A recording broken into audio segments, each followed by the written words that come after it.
কুমিল্লার মুরাদনগরে 52তম জাতীয় স্কুল মাদ্রাসা ও কারিগরি শিক্ষা ক্রীড়া সমিতির গ্রীষ্মকালীন ক্রীড়া প্রতিযোগিতার পুরস্কার ও সনদ বিতরণ অনুষ্ঠিত হয়েছে।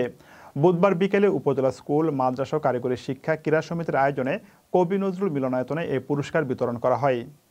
কুমিল্লা মুরাদনগর প্রতিনিধির পাঠানো তথ্য ভিডিওচিত্রে দেখুন বিস্তারিত বাংলার টিভিতে। মাধ্যমিক শিক্ষা কর্মকর্তা শফিউল আলম তালুকদারের সভাপতিত্বে অনুষ্ঠানে প্রধান অতিথি হিসেবে উপস্থিত ছিলেন উপজেলা নির্বাহী কর্মকর্তা ইউনু মোহাম্মদ আব্দুর রহমান ও বিশেষ অতিথি উপজেলা সহকারী কমিশনার ভূমি সাকিব হাসান খান। সহকারী শিক্ষক নজরুল ইসলামের সঞ্চালনায় এ সময় আরও উপস্থিত ছিলেন মুরাদনগর থানার পুলিশ পরিদর্শক তদন্ত আমিন কাদের খান, মাধ্যমিক শিক্ষা কর্মকর্তা শফিউল আলম তালুকদার, একাডেমি সুপারভাইজার কোহিনুর বেগম, কাজী নুমান আহমেদ ডিগ্রি কলেজের সহকারী অধ্যাপক মোহাম্মদ মনিরুজ্জামান,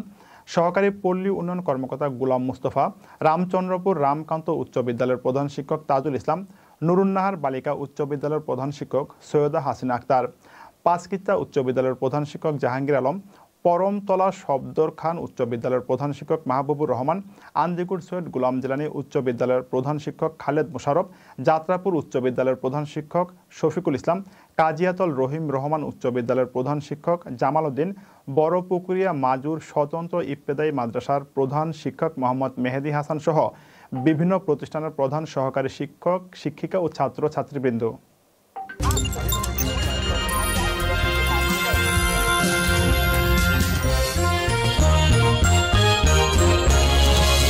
গ্রাম বাংলার কথা বলে বাংলার টিভি।